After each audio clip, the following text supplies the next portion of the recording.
is quick!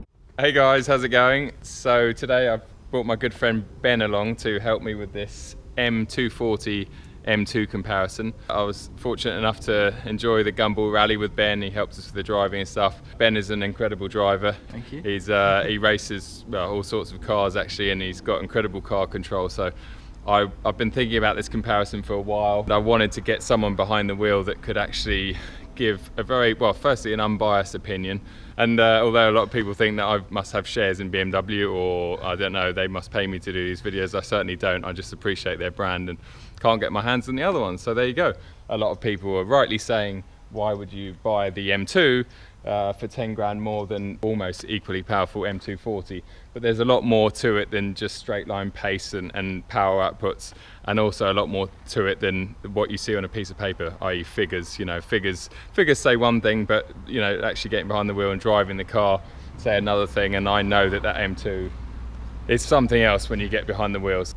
Obviously we're expecting the M2 to be quicker. It's more about what's the difference. Yep. What's the price difference compared to the performance difference, and whatever comes with it. So that's going to be fascinating, I think. Enjoy the journey with us today, and once again, thanks Ben for coming in. No worries. Look at that multitasking. Right, cool. Cheers. See you later. Ben and I are in the M240. Ben has not driven this car. I've not. Even a foot, have you? No, we've not moved. Nope. I've been sitting here faffing around with the cameras, and but at least the aircon's been on because it's a stinking hot day outside. So, well, it's a lovely place to be. Obviously it's brand spanking new. Yep. But yeah, there's certainly lots of tech in here. I've been playing around with the iDrive system, which is very fun, and I suppose we should do some driving. I think so, yeah. Bit of an obstacle course to start with. It is, yeah, yeah. All part of the test. That's going to be interesting for me as a passenger. Yeah, I suppose. How often have you been a passenger in your M2? I don't think ever, actually. Okay. Never.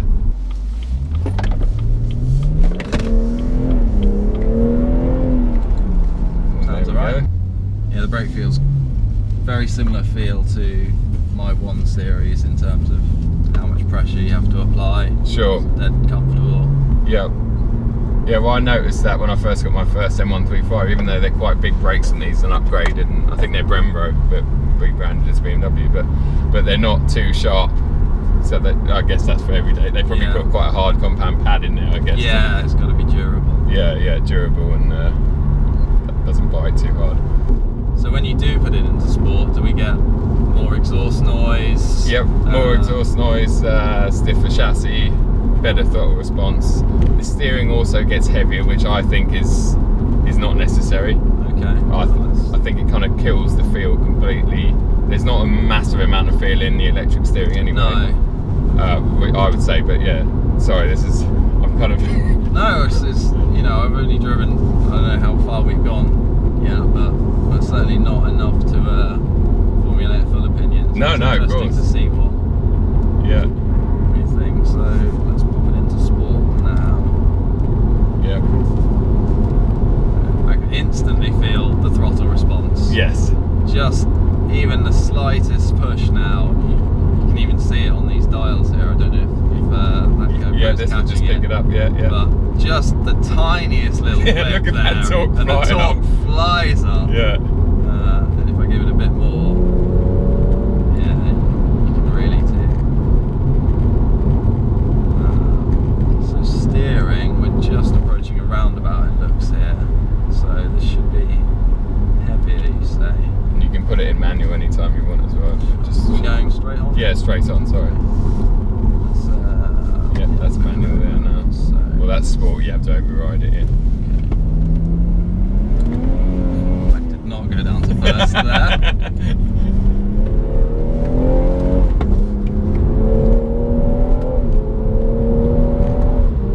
It's fast. Okay, it's definitely fast. It's fast, isn't it? And the shifts are really good. Yeah, those were pretty quick shifts there. It certainly responded when I told it to. Yep. And that's just in sport. So Sports Plus is the next one up. It sharpens everything a little bit more and also allows a little bit of slip. So we'll go straight on here.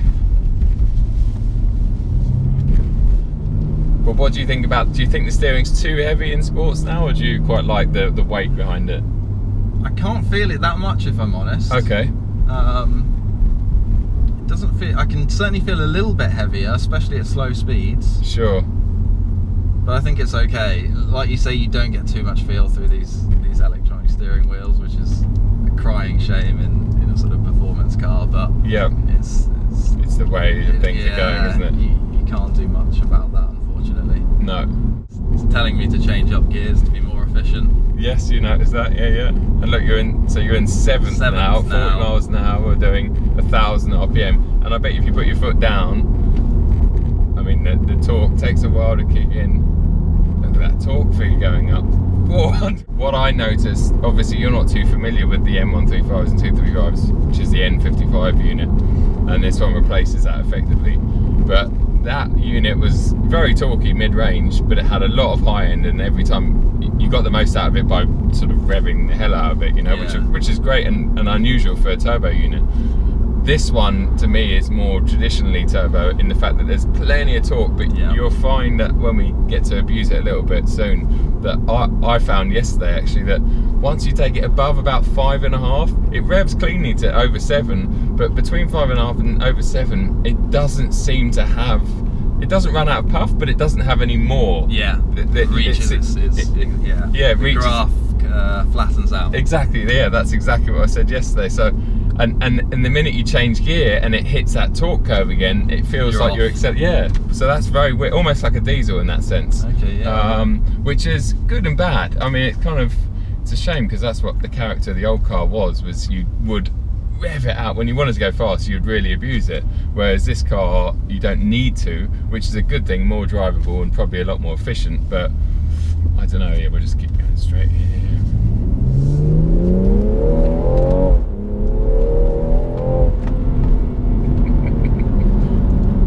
It's a lot of fun to drive. Yeah, it's good, isn't it? Yeah. And I mean, for 35 grand, it's a very fast car, and it's a usable coupe for the money, I think. Like, there's no arguing that for 35 grand you get a lot of things for that as well. You get the Xenons, you get the full leather interior, you get pretty much everything you need. There's a few things like adaptive suspension that you want to add, but basically 35 grand buys you one of these, and I think it's 350 odd brake and a lot of, it does everything very well for 35 grand. Very difficult to argue against that. And there's a lot of obsessing over how much horsepower things have got and all of this, and it's really a sort of false economy almost, because a car like this, 350 something horsepower, you can put your foot down and have fun legally getting up to 70. Yes. Okay. Yeah. When you're in a supercar, that fun stops after half a second. You're already breaking the law.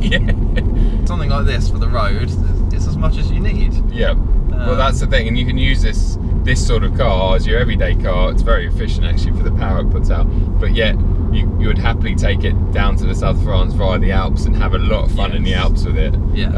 Because it's got that sort of second edge to it. It's like, it can turn into a proper sports car. But yeah, I guess the main thing in this video and what you're going to sort of compare is whether the M2 is worth the extra 10 grand. Sure. So like for like, it's basically 10 grand. Interesting, it does let you change down gear even when it's going to shove it into the higher revs. Absolutely. I've driven a few boxes that just refuse to let you do that. Yep. And it's really infuriating. Isn't it? Especially as a proper driver like you, when you're coming in, you're focusing on everything. You want that one switch to go bang, done. I think that's what this gearbox, and especially the DCT and the M2, it will. If it means it's going to go against the red line, the limiter, it will change down. It will give you that gear if it can physically do it. Whereas, I've driven a lot of the latest, well, not a lot. I've driven a couple of the latest AMG boxes and the RS boxes, like in the 4s and the 6s.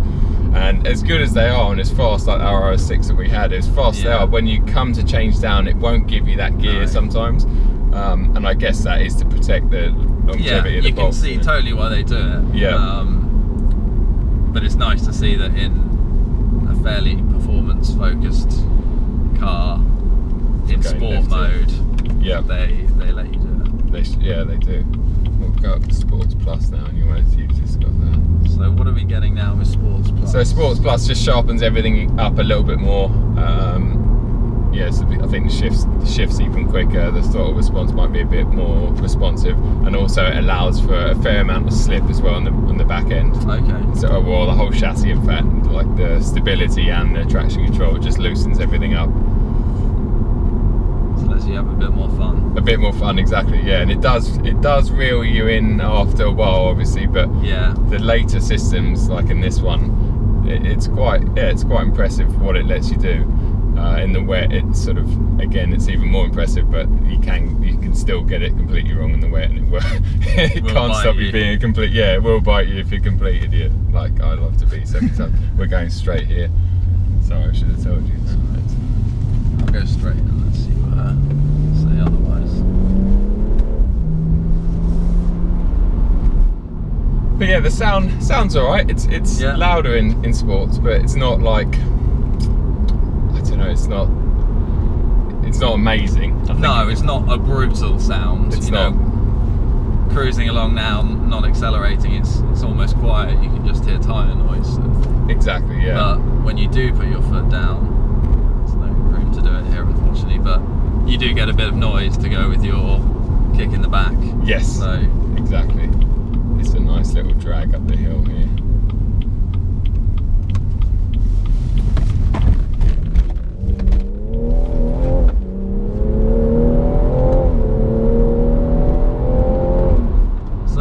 well up the hill, doesn't it? So I was just sort of comparing this in a way to the Ferrari California that I drove at the start of the year. It was a T, wasn't it? It was, yeah, one of the newer ones. So extremely easy to drive on a normal road.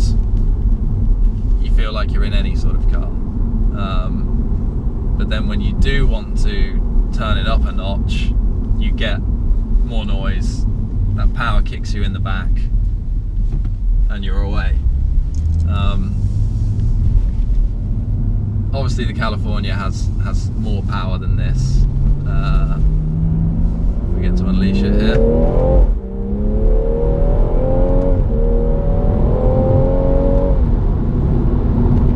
But you get that same feeling, the same sudden burst of power, seemingly out of nowhere, which I think is great for a nice car, everyday usable car. Giving it two characters, essentially. Yeah. You could say it's a schizophrenic car. But this is a good thing. Yeah. Whereas schizophrenia isn't rated that highly, I've heard. So even just at half throttle there, it still pulls you very quickly up to the speed limit. Yep. So you don't have to be a hooligan all the time and smash your foot into the floorboards. But everything else, I mean, the driving position, the seats are good. No complaints. No. The seat is very comfortable. We've been sat in here for probably an hour or so now. Yep. I've kind of lost track of time, but yeah, it feels dead comfortable. I remarked before the video started that the pedal position is really nice. Yep. And you're not left wanting more. You're not sitting here going, oh, I wish something. So there's nothing that sort of, to wrap this piece up, I guess, what would you say the highlights are about this car? The value for money seems an immediate highlight. Sure.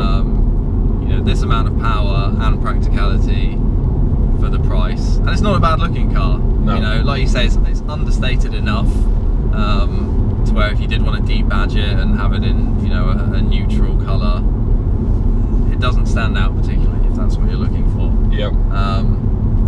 But you can also paint it bright blue. And it looks really nice. So it is a kind of a Swiss Army knife, let's say. Sure. It can do a bit of everything for you, which is certainly what you need in a daily car. Yep. You need it to be everything. Yep. I think the M2 is going to have a job on its hands. What's your negatives? negatives. What can I say negative about this car? Obviously, the steering feel is not all you'd want it to be. Sure. Gear change is fine. I can't complain about the gear change. It's very snappy, especially in M Sport mode. They do exactly what you want the gears to do, so no complaints at all about that. Yep. Good feel in the brake pedal, and I've not really tried coming to a quick stop. We can try that here. Right now, yeah. Stops pretty quickly, certainly. And that wasn't full force, so yeah, no complaints. Really nice place to be, comfortable, nice cabin. You said you didn't really like this the trim interior piece. Yeah, I mean that's obviously, yeah, I'm not a fan of that, but obviously that's personal preference. For sure. And it's interesting you saying about you like the gearbox, because obviously you're a proper driver. You drive a lot of manual cars. Your Mustang's obviously manual. Yeah. And you enjoy the stick. Yeah. But who doesn't? No, of course. Yeah. No, but a lot of sort of, and then we're going right just here. A lot of people love automatics because it's easy or whatever. But most drivers do enjoy a good manual rather. But you find this gearbox very good, like it does everything you want it to, which is what you want at the end of the day. That's the primary. It's a bit bumpy. It is, yeah. That's what you want, you know. The biggest complaint that people have with flappy paddles is it's not responsive enough. Sure. And we've both obviously driven the Audi RS6, which you can understand why that gearbox is a bit sluggish. Yeah. You know, it's trying to feed 950 torque through it or whatever. So yeah, you know, not to cast shade on that, but as a point of comparison, this is lightning quick. Perfect. Cool. Not too hard to park either. No, yeah, not too hard to park. Yeah, well that's the thing, I guess that's the other advantage of these smaller hatches, is they're not just practical in terms of, like, you know, running costs and taking people around and luggage space, but they're also practical in terms of everyday usability, like parking and not having too much of a headache. Now, you know, I haven't got millions of pounds, and my M135 is like my pride and joy, and my M2, and I don't want anyone to key it, whatever, but it's less of a worry, I can imagine, than say having Tim's collection of cars, or, you know, parking them out in public must be, I couldn't imagine. Could you imagine could you? Yeah, could you imagine parking a 675 on the street, even if you're running in for a coffee? I'd be like, I'd have to have a security guard just to be out with it. So it does, there's that element of it again, and that goes back to the whole discreetness of these cars, is they don't, unless it's Esther or blue and it's got big wheels or something, they don't attract too much attention, and hopefully, touch wood, nobody's going to come along and do something untoward on it. But anyway, so there's M240 done and dusted. We're going to do some sort of driving together later and speed comparisons and stuff, but yeah, that's this car for now. We'll go and check out the M2. Cheers. Thanks, Ben. No worries. Thank you very much. All right, Ben, we're in a very hot M2. We are. Black on black. Black on black. I've just given it a wipe over, so I'm absolutely pouring with sweat, so excuse how I look. Yeah, let's get the car going and the aircon on, I guess. A little bit louder, isn't it? A little bit louder. With the understatement of the century.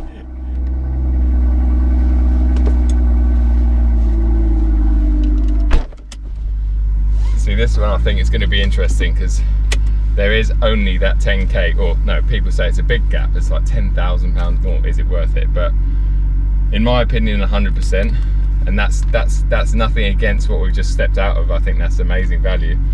But yeah, you soon we'll see what you say anyway.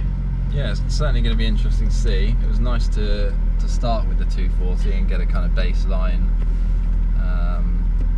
for what we're going to be driving, because this should be like that is, but everything amped up a little bit. Yep, exactly. We've got a different gearbox in this, haven't we? We have, yeah. So this has actually got a proper dual clutch in it. Again, not taking anything away from that ZF8 speed, because if you didn't know it was a single clutch, you would never know that it's so fast. But yeah, this is more of a sort of, I guess, more of a racing box, you might think it feels like, in a sense. Oh, I'm going to look like a sweaty mess in this video. I feel sweaty, so I don't know how I look, but brakes feel a little bit sharper. Yes, yep. definitely. Could have gone there if I wasn't thinking about talking. Yeah, and just going over those little bumps there, you can certainly feel how stiff the ride is. Yep.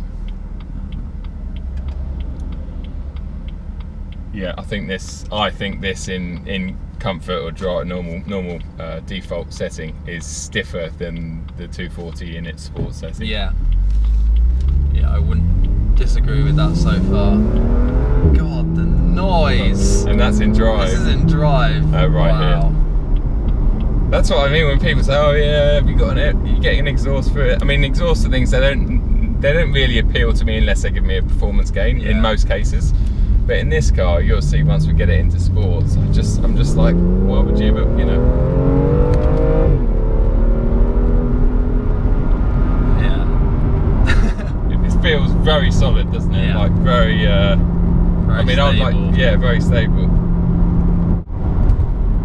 So we're in 7th gear now. Yep. Cruising at 55, 60. Yep. And you can just hear the engine in the background. Yep. So. Sorry, we're going right. Right here.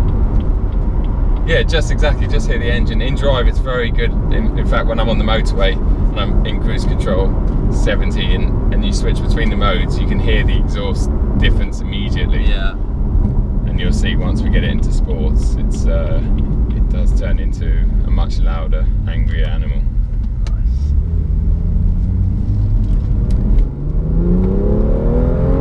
Wow, that does kick you in the back. Doesn't it?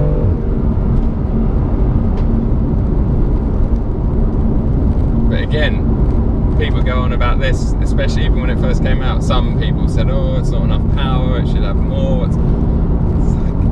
It's enough power for this car, I think. Yeah, where do these people live? I know.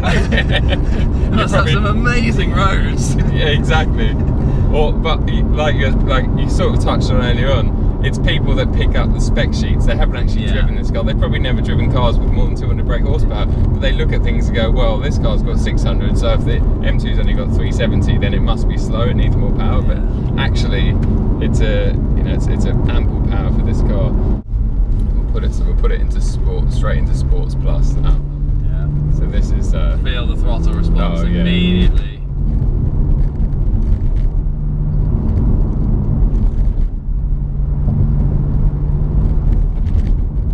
And then we're gonna go right, just off where that car's disappeared, and the downshifts are just lovely. Yeah. And the exhaust sort of like burbles or whatever you call it you get in this thing are just insane.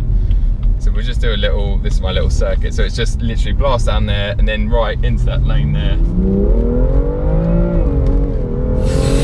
And then right here. All the way back? Yeah, and then no, all the way back.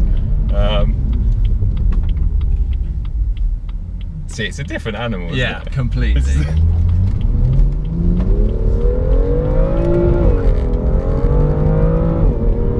Bloody hell. That's quick. It's quick, isn't it? You think straight line is quicker than the M240? Like, it feels quicker. It, doesn't it? It certainly feels quicker. It feels a huge difference from the 240. Obviously there's more noise and drama going on. Yep. But it's the immediate kick of power. Yeah. That torque is just there, isn't it? It's almost like, I don't know how they engineer it or do it, but it's like the torque's, the turbo is just spooling all the time. Then we're going left again here. No, keep going, actually. There's a slight pause though between second and third. Yeah. When it gets back on the power again, and I don't know. I've talked about this in my video. We're going left where that dump truck's gone up. I've talked about this in my videos before, that when you're under hard acceleration between second and third, when third engages, it's almost like it reels back a load of power. And I don't know if that's a traction. I've tried it with the traction off and it still does it. So I don't understand what's going on there. If there's something that's not quite matched, there's a mismatch there. Oh, we can go left here. Sorry, mate. That's a nice noise, isn't it? You don't get that in the 240. No, and with you whack your window down, you hear some of the, like, it just sounds, the exhaust from the outside just sounds brilliant. Do you So I've just, you know, made Joe a public enemy around here now. But we haven't broken any speed limits, to be fair. Just maybe a few decibel limits, if there is such a thing. But yeah, if it's the noise and the drama that you're after, I think it's going to be worth that extra little bit of wallet pain to get the M2. It depends what you're after, certainly. If you're looking for an everyday drive with some pretty nice speed and pace behind it, but you don't necessarily want the loud showiness or the peak performance, then the 240 is perfect. Yeah, that would be my initial view. Yeah, no, I totally agree. But it's hard to, like, before getting out that 240, like we were saying, you know, and I'm glad you drove that first, because you were like, well, why would you need much more than this? Like, it's so, then you jump in this, you're like, wow, this thing is, it's just another level, isn't it? It's familiar in here, it's all very similar, the wheel, everything. The interior is almost, you know, like for like. Exactly, yeah. There's a few touches, like, I always thought the wheels were the same, but this one's got, like, it's hand stitched, and it's got, this is all leather as opposed to the other one being plastic, but otherwise to feel it's the same. All this is the same, you know, you got your raw carbon, whatever, but essentially it's the same. And again, people have written that, they're like, oh, it's got a 2 Series interior, it shouldn't have that. It's like, who cares? When you get behind this wheel, are you worried about the plastic on this vent? No. Do you know what I mean? I'm worried about these numbers here, and then the rest of it you can forget about. And even those numbers soon don't you just kind of lose concept on. So it's like, yeah, forget about, and that's how they keep the cost down. If they had a unique interior in this car, like, it would be loads of money. Yeah. Any of these spaces, mate. I was just kind of driving around whilst we were chatting. Yeah, just keep doing laps of the car park. But yeah, anyway, we're going to grab some lunch and we'll be back for some more M2 action.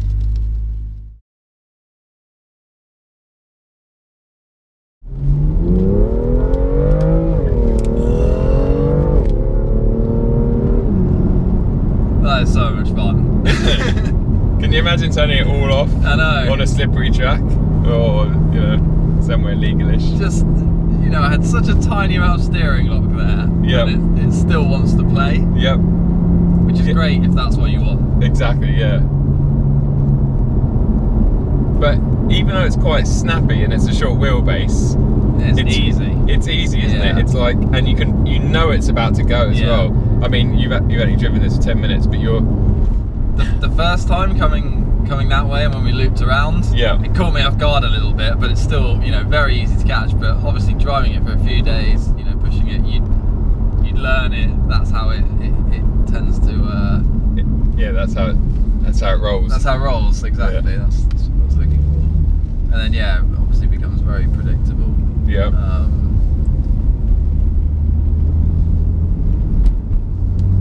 Similar to 240, you do, you know, lose a bit of steering wheel feel. But you can feel a lot through the seat, particularly then on the acceleration. I could feel the back wheels there as they tried to gain purchase.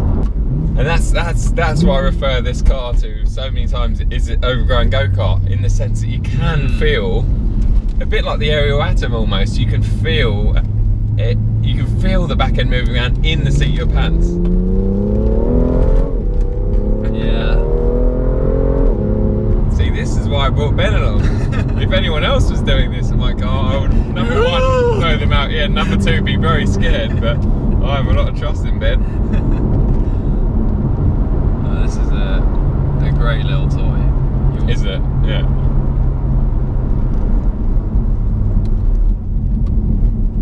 And then we'll go straight here.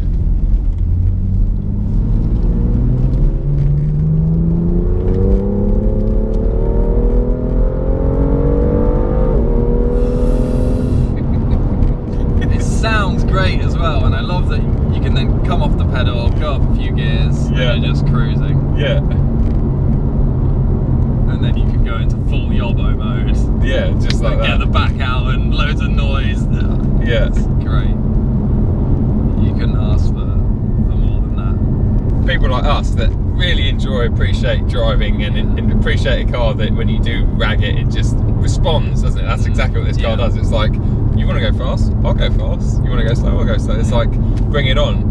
M240 does that, but not quite. The extremes aren't there. You know, like it to a certain point, and I think taking this out on track, as you say, you never know until you're actually out on the track, but you can tell that if you took this out on track, it would feel very comfortable and it would do what you want it to do. Whereas when you take the M240 out on track, it would perform. It'd be a great car again for the, you know, there's no doubting its straight line pace. But I think after a while, certain things, you know, you'd feel the ride was maybe a bit too soft. You'd feel that the brakes overheat and things like that. There's certain things that would fade and wouldn't perform as well on track as they do on the road, which isn't taking anything away from that car, because who's going to buy one of them and take it on track? Not many people. That's not what it's designed for. But it just shows that this car, and I've always said that since I've owned this, that you push this to the extremes. We can go right up here actually. It's a nice little push this to the extremes, and it actually goes, great, come on, bring it on, you know, rather than going, oh, I'm not, you know. Yeah.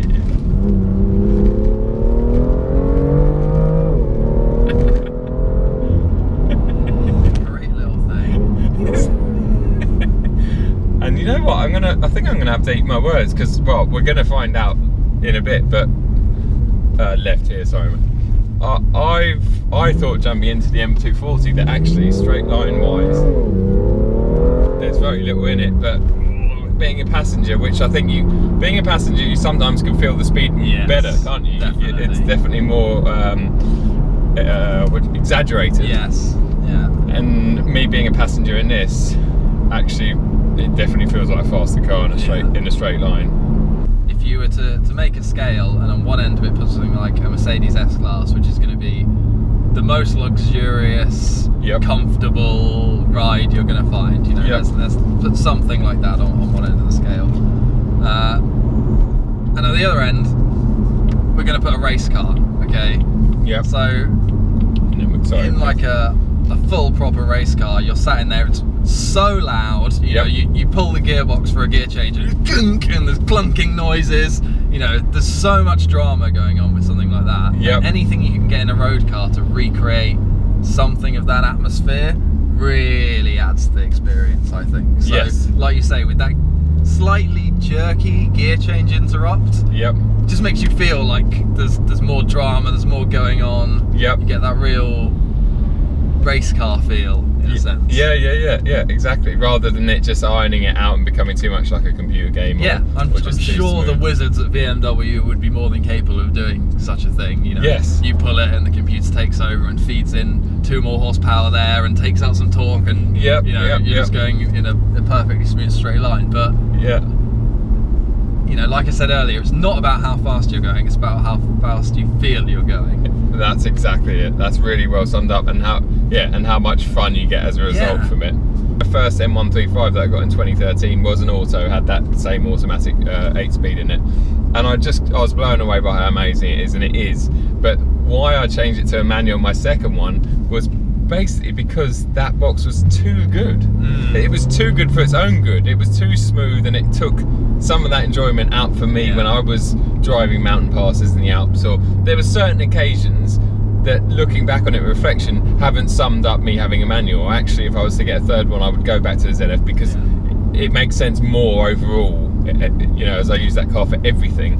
But yeah, there were certain times where it just stole some of the driving excitement away. But I think in this sort of car, a lot of people sort of had a go at me, or on social media, oh, it's a DCT, or why didn't you get a manual, get a proper driver's car? I don't know, a bit like Chris Harris has said with a lot of the high-end performance cars like the F12s and stuff. In those sort of cars, you definitely need a dual clutch, even if you're an F1 driver or something like Chris Harris, because you're just going so fast that the last thing you need to worry about is a manual box. We're going to this shell. And I think almost the same is said about this car. I think the pace, the speed, everything, it's so high. It's such a sort of a quick car that having a DCT actually allows you to concentrate more on the steering inputs and enjoying the car more like a, do you know what I mean? I mean, for sure. Even for someone like you that's got massive skill with a manual gearbox and can do heel and turn, all that, but I just think that the DCT is, I I don't know, there's no wrong and right at all about that, and I've never driven a manual one, so I can't talk, but you've not only got the drive, but now with the responsive paddles that just do what you ask them to do, you have got manual override. I mean, it's not clutch and it's not, but you've got that, which I always, even if I'm going to the shops and back in this car, I will mostly go into manual mode, because as good as an automatic's brain is, it never knows what you need. It can't. Like, you know, 1 minute you've got to pull out of a junction quickly or overtake a car. It doesn't know you're going to do that. I'm sure one day automatic boxes would be able to, it would be scary, wouldn't it? It'd be like...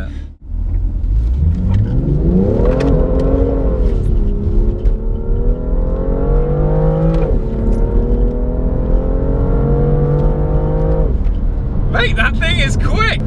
Rolling start, 20 miles an hour, first gear, third horn we go, right?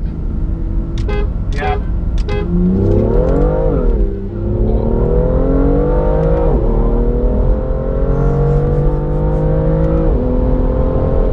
He was gaining on me, yeah.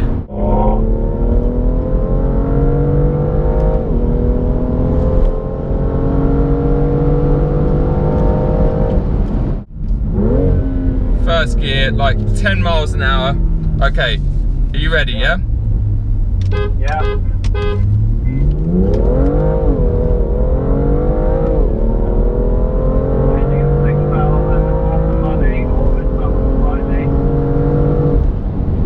Yeah. You absolutely slaughtered me that time.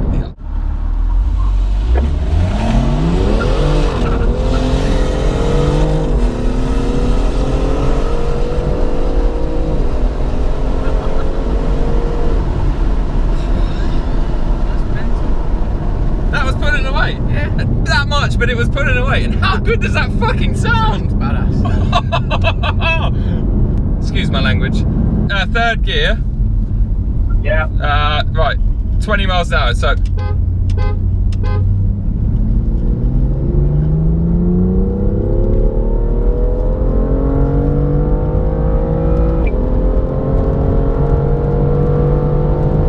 I'll put it on you.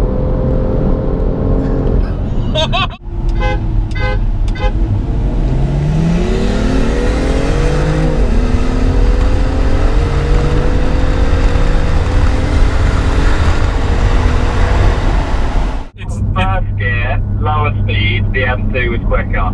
Yeah. I think certainly when we tried from first gear, there was a noticeable difference in the M2 statement. But from second and third gear start, it's super even. Super even. Super even. We've had a great sort of, great day. I'm so glad I brought Ben along for so many reasons, but yeah, it was just great to sort of have a complete outsider come in and try both cars in the order that you tried them. Yeah. 240 first, and then the much more extreme M2.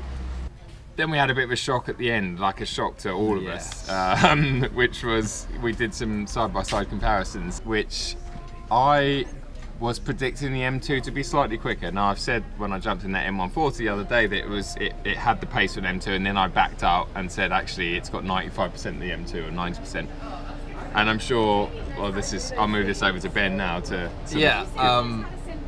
when I arrived, we were sat in your house sort of discussing the plan for the day, and I said to you, I think we're both working on the assumption that the M2 is going to be quicker. It's a question of how much quicker, and is that worth the price? Yeah.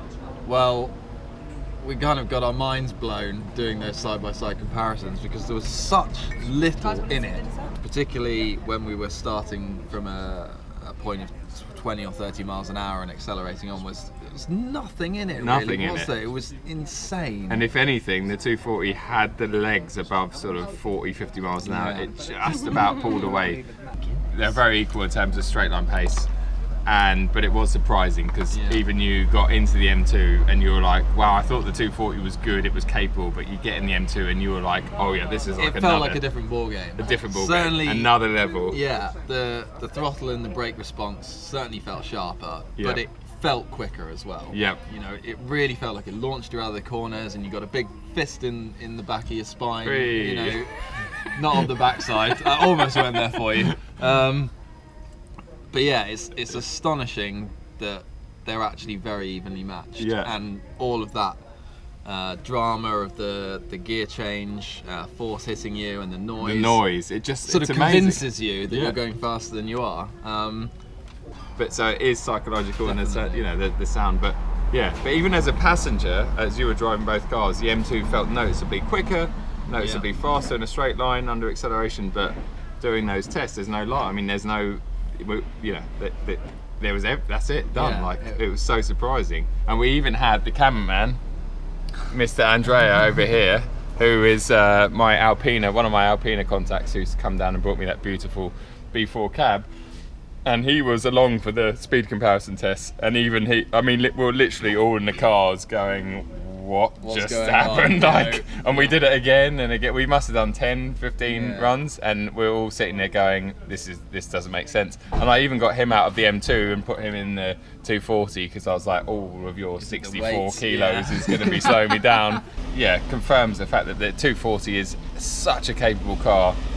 Incredible value and incredible, I mean, speed bang for buck in terms of outright pace is just insane. So yeah, but that's not taking away. The M2 is still, in every other respect, a more sorted, it's serious a different machine. Experience. It's a different experience, yeah. Even from the start up, you're like, whoa. And you couldn't even replicate that by putting an exhaust on the 240. You know, you do know you're in quite a serious car. And it also looks, you know, a lot more serious, but then that does play into the 240's favour when you want it to be so subtle sometimes. But anyway, the light's going. We've got to sort of crack on, but we just wanted to wrap up. Thanks a lot, Ben, for being my wingman today. Thanks, Andrea, for bringing the Alpina down and having fun with us. Please subscribe. I've got to do this now. See, I didn't used to do it in my videos, but I've kind of been sucked into it. So please subscribe. And if you don't, then you don't, I guess. And yeah, give me a thumbs up if you like this video. Cheers, guys. Thanks a lot. Thanks, Ben. Thanks. Look how quick we got this stupid Prius. It's a 70 mile an hour zone. He's doing 41. Prick. He's saving the planet though. So, did you see how sideways I got? Because Ben's not small, but for some reason my extra large head looks extra large in the camera. It's just editing, people. Editing, yeah. Are you able to edit that out somehow, Ben? Like reduce the size of my head? Definitely. Nice. And can you make that look a bit bigger than mine? No? That's a bit of a harder task. God, my teeth need to. I drink way too much coffee. They need whitening or something. Never going to look like Richard Hammond. Typical BMW drivers. That's the problem with these cars. We've all got that image, mostly thanks to Alex from Car Throttle, obviously, in his video. Cheers, Alex. You